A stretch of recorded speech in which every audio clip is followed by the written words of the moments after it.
L நினோங்கிறது வந்து மிக அதிகப்படியான கோல்டு அல்லது வெப்பம். இந்தியாவை சுற்றி இருக்கிற நாடுகள்லையும் பயங்கரமான வறட்சி வரப்போகுது. ஒரு 5 வருஷத்துக்கு பெரிய பஞ்சம் இப்படிதான் வரும்னு சொல்ல முடியாது அப்படின்ட்டான். இப்படியே போனோம்னா நம்ம பிச்சைக்காரன் ஆயிடுவோம்.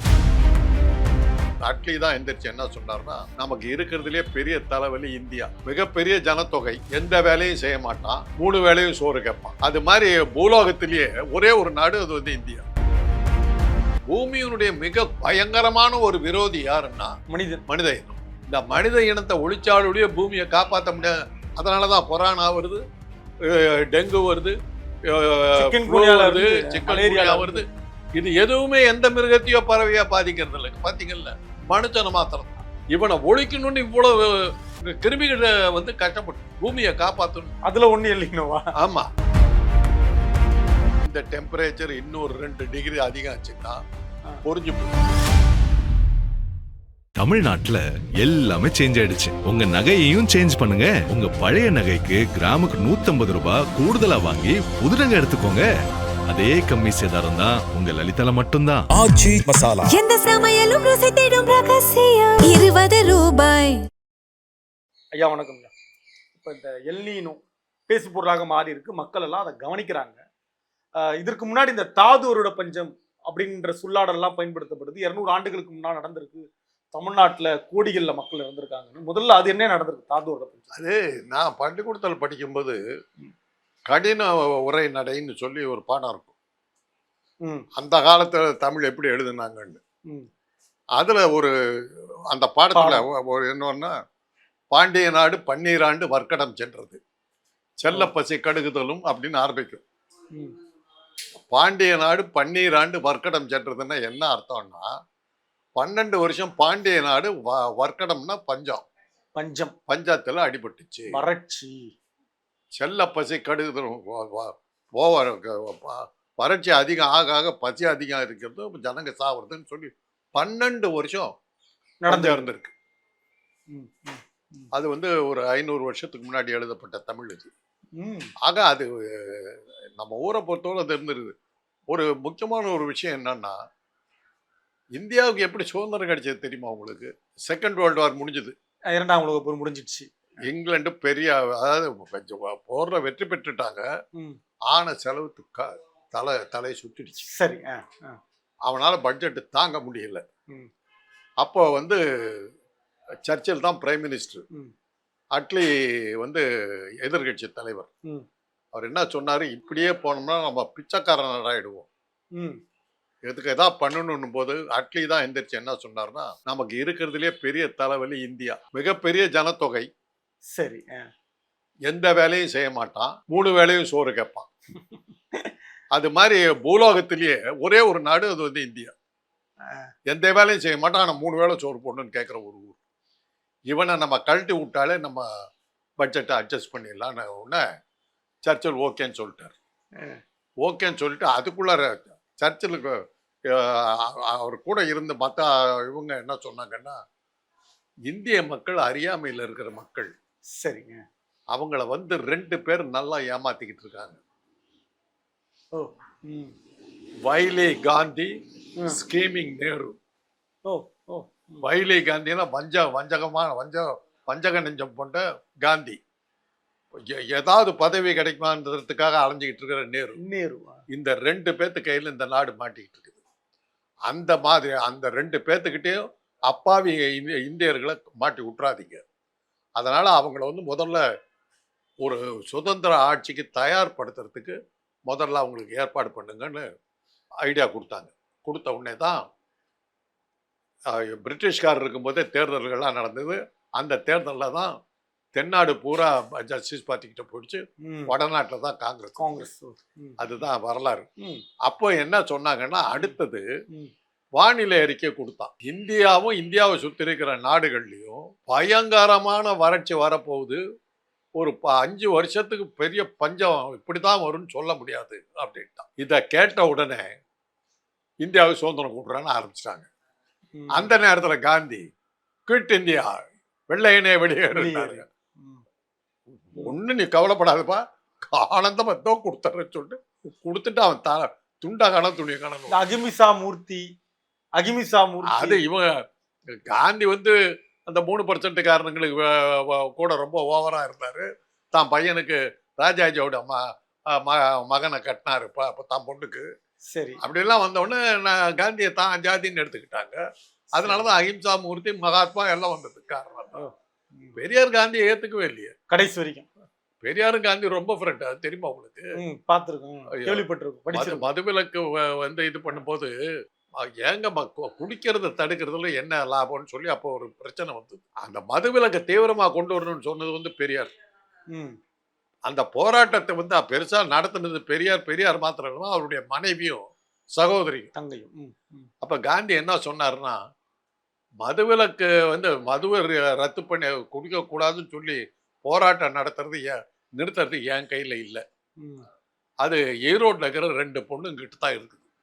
அந்த 2 பேரும் பெரியாருடைய சகோதரியும் மனைவியும் தான். நாகம்மாவும் அந்த சகோதரி பேர் கண்ணம்மா. 2 பேரும் அவங்க தான் முடிவு எடுக்க முடியும்ட்டார். அந்த அளவுக்கு காந்தியும் பெரியாரும் க்ளோஸ். ஸோ அதாவது இந்த பஞ்சத்தை கணிச்சிட்டு சுதந்திரம், பஞ்சத்தை கணிச்சது அப்புறம் தான் பார்த்தான் எவ்வளவு சீக்கிரமா இந்தியா விட்டு ஓடுறோமோ அவ்வளோக்கு நம்ம தப்பிச்சுக்கலாம் அப்படின்னு சொல்லிதான் வேகமா சுதந்திரம் கொடுத்தார். இப்ப இன்னொரு கேள்வி கூட கேட்குறாங்க. அப்ப நீங்க மருத்துவர்ன்றனால நான் அந்த கேள்வி கேட்க விரும்புறேன். அதிகப்படியான வெப்பம் ரொம்ப கடுமையாக தான் இப்ப சொல்ல வர்றேன். இந்த எல் நீனோங்கிறது நடுமத்தில அதை ஒரு 30-40 வருஷமா அந்த எல் நீனோ, அது இன்னொரு பேர் எனக்கு இப்ப சரியா ஞாபகம் வர மாட்டேங்குது. நீங்க சொல்ற பேர்ல எல் நீனோ, எல்லையே இன்னொன்னு இருக்குது. எல் நீனோங்கிறது மிக அதிகப்படியான கோல்டு அல்லது வெப்பம். ஆமா, அல்லது அதுக்கு நேர் எதிரா மிக அதிகப்படியான கோல்டு, மழையில அப்படியே பனி பூரா மூடும். அந்த எல் நீனோ அந்த இதனால தான் அண்டார்டிகாவில் இருக்கிற, அதாவது தென்துருவத்தில் இருக்கிற பனிப்பாறைகள்லாம் உடஞ்சி உழுவ ஆரம்பிச்சு. பனிப்பாறைகள்னா நீங்க நினைக்கிற மாதிரி துண்டு கல்லு ஒரு மலை மாதிரி மலை மாதிரி இருக்கும். அது உழுவுறதுனால என்ன ஆச்சு, கடலுடைய உயரம் ஜாஸ்தி ஆச்சு. நீர்மட்டம் 2 இன்ச்சு உயர்ந்து. என்ன சொல்றான், இன்னும் ஒரு 2 இன்ச்சு உயர்ந்ததுன்னா, வங்காள விரிகுடாவில் உயர்ந்ததுன்னா சென்னை மூழ்கும். கடல் எங்க வரல வந்துடும்னா மியூசிக் அகாடமி வரல வரும். நம்ம இருக்க இடம் இருக்காது. நம்மெல்லாம் போயிட்டு நல்ல காலத்துக்கு அது எப்படியோ நிறுத்தினானுங்க. இதுக்கு என்னடா காரணம்னா, இவனுக்கு நடத்தின அணுகுண்டு பரிசோதனைன்னு சொல்லி கடல்ல எல்லாம் நடத்துனாங்க இல்லையா, அதுல வந்த பிரச்சனை. அணு ஆயுதங்களை ஒழிச்சாங்கன்னு கடல்ல பரிசோதனை பண்ணக்கூடாது. சரி. அதுக்கப்புறம் தான் அந்த இதெல்லாம் வந்தது. மனுஷன் அதாவது பூமியை பொறுத்தவரையிலும் பூமியினுடைய மிக பயங்கரமான ஒரு விரோதி யாருன்னா மனித இனம். நமக்கு இந்த பூமிக்கு சம்பந்தமே கிடையாது. ஆனா பகுத்தறிவுவாதின்றாங்க. அது வேற. எப்படி சொல்றேன்னா, மாடு இருக்குது, புல்ல மேயுது. அந்த புல்ல பறிச்சு உப்பு காரம் எல்லாம் போட்டு வேக வச்சு ஃப்ரிட்ஜில் வச்சு அப்புறம் சாப்பிட்றது இல்லை. புல்ல அப்படியே சாப்பிட்டுடுது, அப்படியே சாணம் போட்டுடுது. மழை பெஞ்சா ஒரு ஓரமா போய் நின்றுக்குது, வெயில் அடிச்சா அது பாட்டுக்கு போயிட்டு இருக்கு. அதுக்காக வீடு கட்டிக்கிட்டு இருக்காரு. சரி, கிடைக்கிறத சாப்பிட்டு எல்லா பிராணிகளும் அப்படித்தான் இருக்கு. சரி, ஆமா. பறவைகளாகட்டும் மிருகங்களாகட்டும். இப்போ புலி இருக்குது, ஒரு மான் அடிச்சு சாப்பிட்டு போகுது.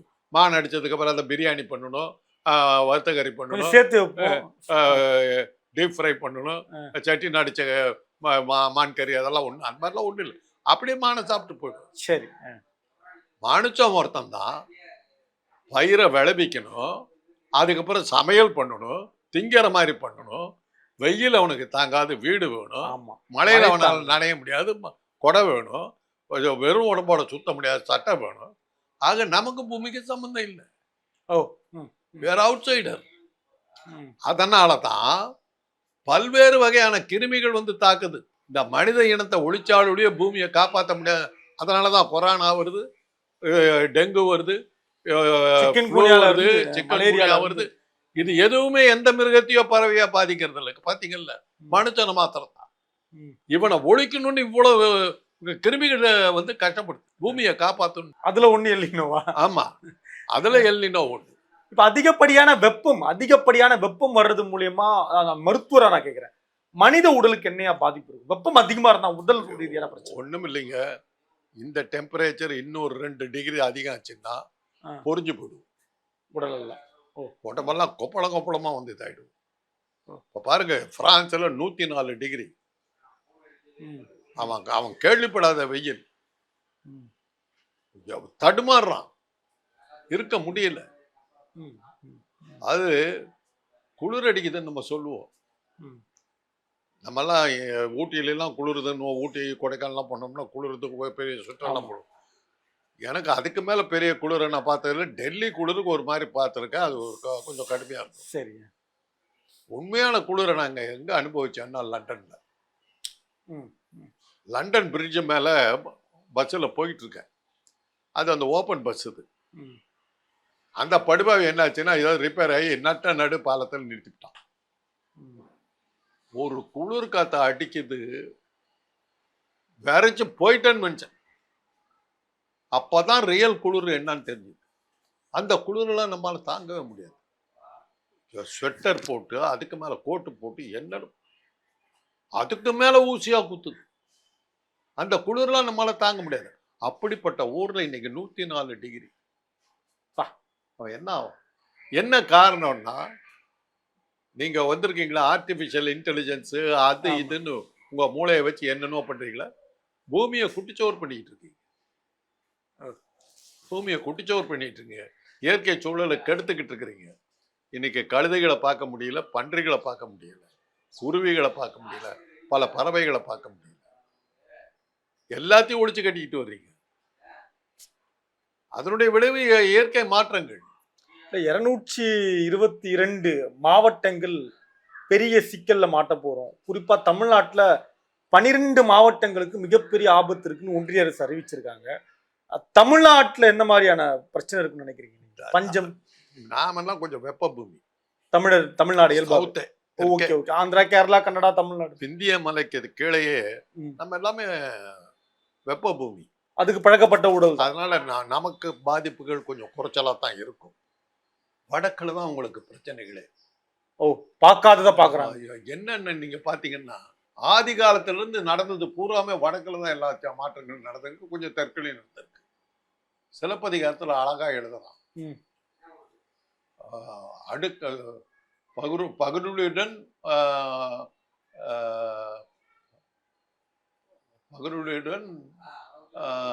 அந்த ஆறும் கொடுங்கடல் கொள்ள அடுக்கத்து கோடு உயரங்கிறான். பகுருளியார்னு ஒண்ணு இருந்தது. குமரியோடு பகுருளியும் கொடுங்கடல் கொள்ள அடுக்கத்து கோடு உயர. குமரி ஆறுங்கிற ஒரு ஆறு ஓடிச்சு, பகுருளி ஆறுன்னு ஒரு ஆறு ஓடிச்சுட்டு இருந்தது. ரெண்டையுமே வந்து கடல் பொங்கி வந்து அதை அழிச்சு மூழ்கிடுச்சு. அதெல்லாம் உள்ள போயிடுச்சு. பக்கத்துல மலை ஒண்ணு வந்து பெரிய மலை, இமயமலை. அதனாலதான் இமயமலையில இன்னைக்கு நீங்க போனீங்கன்னா மீனோட எலும்பு கூடு, திமிங்கலத்தோட எலும்பு கூடுலாம் கிடைக்கும். ஏன்னா ஒரு காலத்துல கடலா இருந்தது. 2 பிளேட்டும் தட்டும் மோதுற இடத்துல அதான் கடலா இருந்தது. இது வந்து எல்லா மதங்கள்லயும் இருக்குது. நோவா சார்க்குங்கிறான் கிறிஸ்தவர்கள். உலகம் அழிய போகுது, பிரளயம் வரப்போகுது, எல்லா பிராணியும் காப்பாத்துன்னு கடவுள் சொன்னார்னு போது ஒவ்வொரு பிராணிலையும் ஒரு ஆணும் ஒரு பெண்ணு, புறானா ஒரு ஜோடி ஒரு ஆண் பெண்ணு, இந்த மாதிரி எல்லாத்தையும் ஒரு கப்பல்ல ஏற்றிக்கிட்டு அவன் கடல்ல போய் அப்படி காப்பாற்றி அதுக்கப்புறம் அந்த மிருகங்கள்லாம் காப்பாற்றப்பட்டனங்கிறது பைபிள்ல சொல்ற கதை. ஆக ஒரு பிரளயம் வந்து எல்லாருமே சொல்றாங்க. அந்த பிரளயத்தின் காரணமாகத்தான் இன்னைக்கு சந்திரன் நிலா இருக்குது. அந்த பிரளயத்து போது தான் உருவாச்சு. அந்த பூமி சுத்தின வேகத்துல இது பிச்சுக்கிட்டு போயிடுச்சு. இந்த பகுதி பிச்சுக்கிட்டு போயிடுச்சு. அது வந்து நிலாவா மாறிச்சு. அந்த பிச்சுக்கிட்டு போன அந்த குழி இருக்குது, அதுதான் பசிபிக் ஓஷன், பசிபிக் கடல். நீங்க நிலாவை எடுத்துட்டு இருந்த இந்த பசிபிக் கடல் வச்சீங்கன்னா கரெக்டா புரிஞ்சுச்சு. இதெல்லாம் வந்து வரலாற்று, அது பூகோள சம்பந்தமான விஷயங்கள். இந்த எல் நினோங்கிறது வந்து இந்த அணுகுண்டு சோதனைகள், இந்த மாதிரி ஆயுத சோதனைகளை எல்லாம் நிறுத்தலைன்னா கூடிய சீக்கிரம் அண்டார்டிகா அப்படியே கரைஞ்சி கீழே இறங்குச்சுன்னா, கடல் பல அடி உயரத்துக்கு உயர்ந்ததுன்னா, அந்த காலத்தில் வந்த அந்த பிரளயம் மாதிரி ஒன்று வரும் அப்படின்னு. நன்றிங்க. அதுக்காக தான் சவுத் அமெரிக்காவில் ஒரு கூட்டத்தை போட்டாங்க. இதை எப்படியாவது தடுக்கணுங்கிறதுக்கு. அதை கலந்துக்காம தவிர்த்தது அமெரிக்கா. இந்த வேலையை பார்த்தது கவனமா. அதான் சேரவே இல்லை. அவனால தான் ஆபத்தே ஜாஸ்தியாக இருக்கும். இப்போ இது இப்போ இப்போ இன்னைக்கு கொஞ்சம் பயப்பட ஆரம்பிச்சிருக்காங்க. என்னப்பா வெனிசுவேலாவில் வந்து இருக்கிற பூகம்பம் சாதாரண லட்சக்கணக்கான பேர் இறந்து போயிட்டு தான் சொல்கிறேன். அதுக்கு முன்னாடி நம்ம ஊரை பொறுத்தவரைக்கும் அஸ்ஸாம் பூகம்பம் தான் நமக்கு பெரிய விஷயமா தெரியும். உங்களுக்குலாம் தெரிஞ்சுக்கிறாங்க. குஜராத் குஜராத்தெல்லாம் ஒன்றும் கிடையாது. ஒண்ணுமே கிடையாது. எங்க காலத்துல குஜராத் பெருசு. அஸ்ஸாம்ல வந்த பூகம்பம் மாதிரி அன்னைக்கு வந்தாங்க. இன்னைக்கு பானிபூரி விற்கிறான சேட்டு பசங்க. அஸ்ஸாம்ல இருந்து அகதியா வந்தவனுக்கு தானே அத்தனை பேர். அதில் பெருசா அடிபட்டது எதுன்னாக்கா எங்க ஊர் சேலம். அந்த அந்த அஸ்ஸாம்ல இருந்து வந்த அகதிகள் பூரா சேலத்துல தான் வந்து இறக்குனாங்க. சேலத்தினுடைய ஜனத்தொகையில ஒரு பெரும்பகுதி வந்து பசங்க தெரியுமில்ல. இன்னைக்கு அந்த மேகமலையில அதிகமா இருக்காங்க அஸ்ஸாம்காரங்க அப்படின்றாங்க. அஸ்ஸாம்காரங்க எங்க இருக்கான்னு தெரியாது. நார்த் இந்தியன் பாப்புலேஷன் மிக அதிகமா இருக்கிறது வந்து சேலம் தான். கிளாஸ்மேட்லாம் பாதி பேர் சேட்டு பசங்க தான். எல்லாம் வட்டி கூட்டுறோம். அதெல்லாம் வந்து இயற்கையில வந்து நடக்கக்கூடிய சில இது. நான் முதல்ல சொன்ன மாதிரி பாண்டிய நாடு 12 ஆண்டு காலம் வறட்சி, கடும் வறட்சி, 12 வருஷம் பஞ்சம் இருக்கு. இதெல்லாம் காலகாலமா நடக்கிறது. நம்ம தான் தயாரா இருக்கணும். நம்ம தயாரா இருக்கணும்னா இருக்கிற பூமியை ஒழுங்கா இருந்துட்டு பேசாம போ. இந்த திமிரம் காட்டாத, புத்தியை காட்டுறேன்னு சொல்லிவிட்டு ஏஐ எல்லாம் உருவாக்கிக்கிட்டு இருக்காது. அவ்வளவுதான் நம்ம சொல்றோம். இந்த பூமி யாருக்கு சொந்தம் தெரியுமா? நமக்கு தானே. கடல் வாழ் பறவைகள் இருக்கு, நீர்வாழ் பறவைகள், அதுங்களுக்கு தான் சொந்தம். எப்படி? தண்ணியில நீந்தும், தரையில ஜாலியா நடந்து வரும், மரத்து மேலே ஏறி கூடு கட்டும், ஆகாயத்திலையும் பறக்கும், தரையிலையும் நடக்கும், தண்ணிலையும் போகும். மூணையும் ஆக்கிரமிச்சு மூணுங்க எந்த உதவியும் இல்லாம வாழக்கூடிய பிராணிகள் வந்து கொக்கு, வாத்து, இதுங்கத்தான். அதுங்களுக்கு தான் பூமி சொந்தம். நமக்கு இல்ல. நமக்கு இல்ல. நம்ம போனா போதுன்னு இருக்கும். நமக்கு தண்ணியில இறங்க தெரியாது, ஆகாயத்துல போக தெரியாது, மரமும் ஏற தெரியாது. அப்புறம் எப்படி நமக்கு இதுக்கு என்ன சம்பந்தம்? ஸோ இதெல்லாம் நம்ம மனசுல வச்சுக்கிட்டா நல்லது. நன்றி. தமிழ்நாட்டுல எல்லாமே சேஞ்ச் ஆயிடுச்சு. உங்க நகையையும் சேஞ்ச் பண்ணுங்க. உங்க பழைய நகைக்கு கிராமுக்கு 150 ரூபாய் கூடுதலா வாங்கி புது நகை எடுத்துக்கோங்க. அதே கம்மி சேதாரம் தான் உங்க லலிதால மட்டும்தான். எந்த சமையலும் ருசி தேடும் ரகசியம் 20 ரூபாய்.